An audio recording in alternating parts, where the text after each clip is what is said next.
My friends and I used to have so many thoughts about when we grow up in the future, what kind of job we will do, and what career will actually suit ourselves. When I do not have arms and can only use my feet to work. For me, from when I was a little child until now, I have always really loved children. So, when I was still in high school, I already thought that, in the future, I would become a teacher, teaching young children, for example, and I decided to choose education for my university studies. I think, up to this moment, perhaps that decision of mine was a truly right decision. Dreams may come true, or they may not, but for every human being, a dream is exactly the flame that ignites resilience and multiplies faith in life. So that from there, we can overcome difficulties, challenges, and touch success. Lettie Tham, the girl without arms, is a very special example on the journey of realizing dreams. Born in 1998 in Dong Tin Commune, Dong Sun District. Right from birth, Tham had to bear a pain that was too immense when she did not have a whole and healthy body. People often say, wealth is in the two eyes. Poverty is in the two hands. Tham lacks both of her arms. So from the time she was small until growing up, she could not have a normal daily life like her friends. Not only that, her naturally weak physical health and many illnesses made Tham's body stunted and small. Just like a toddler, right from a very young age, Tham already realized her difference from peers of the same age. When I was 4 years old and in kindergarten, when I saw that my friends were allowed by the teacher to practice writing with their hands, but the teacher excluded only me, and let me sit in a corner to play with toys, and she did not let me practice writing, I felt, why am I not like everyone else? Not like my friends, not having a pair of hands to practice writing like them. At that time, I felt very sad, full of self-pity and insecurity. I was always crying, even though I was still small. I always asked my mother, why do not I have arms like my friends?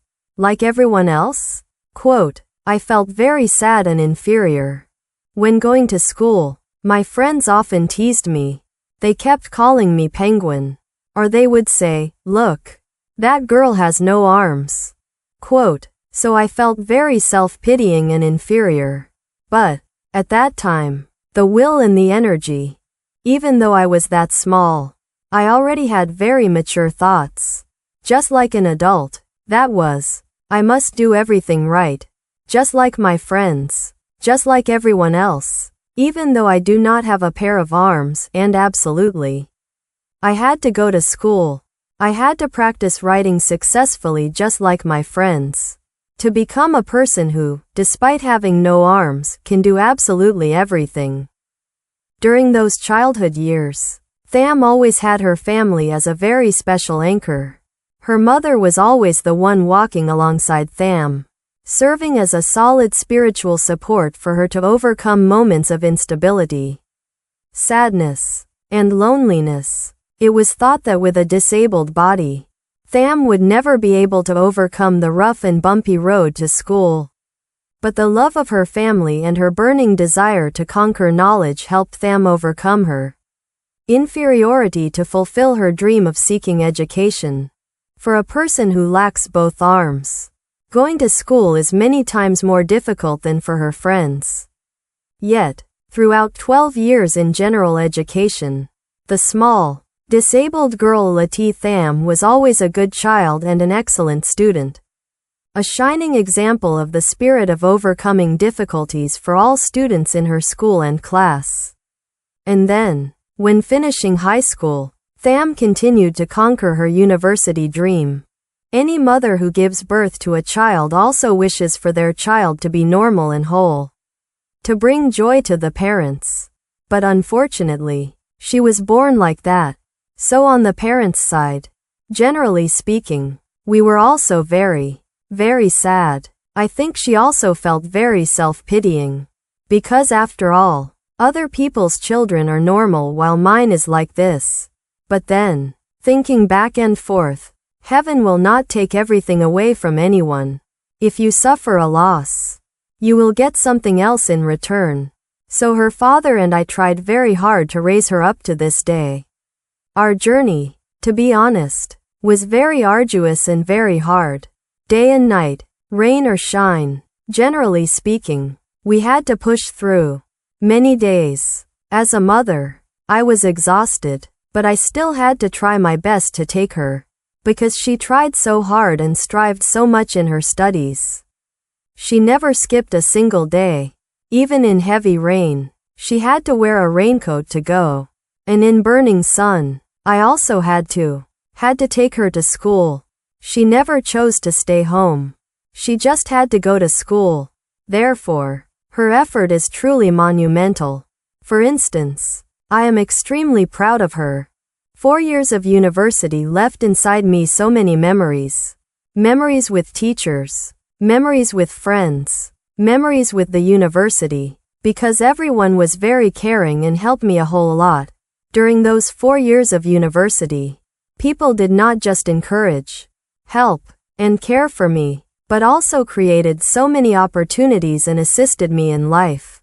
Finally, after so much effort, Lati Tham, the small yet incredibly resilient girl, completed her 4 years of university with a bachelor's degree in English education. Now, Lati Tham has become a teacher outside the official state payroll. With the help of her parents, Tham opened a small classroom, teaching English at home for the children in her neighborhood. In the beginning, the class only had a few primary school students. Thanks to Tham's dedication in teaching, the number of students gradually increased. As her good reputation spread far and wide, many students in the district also found their way to teacher Tham's English class. Lacking hands, having only feet, but Tham's teaching is not because of that less effective. In lessons like these, Tham does not only impart knowledge, but also transmits her resilience and her burning dreams to her young little students. Dear teacher, it is because teacher Tham is very good, and because studying here is very fun. Teacher Tham is very gentle. She often gives us candies and stickers. I feel that, truly, she has passed that hard and difficult road. Now that she has completed her mission, as a mother, I feel a bit more at peace. Her spine, it bends as she grows. In 2016, when she took the university entrance exam, she went for a surgery. But up until now, it has been 4 years. And she needs continuous monthly medication. Her bones are weak. Without medication, when the weather changes, she suffers from aches and cries all night long. I only hope that her illness eases up, so she can firmly step forward on her next path. At her 20s, the most beautiful age of human life, yet Tham's physical health remains very weak. Difficulties are still there. Anxieties are also still there. Especially when her mother, the companion on Tham's life path, is suffering from a critical illness. With extraordinary willpower, it is believed that Tham will overcome everything once again. The life of teacher Lati Tham is exactly a miraculous journey. That journey is a shimmering flame that warms disabled lives, becoming a source of inspiration for so many young people to overcome difficulties and challenges, to achieve their dreams.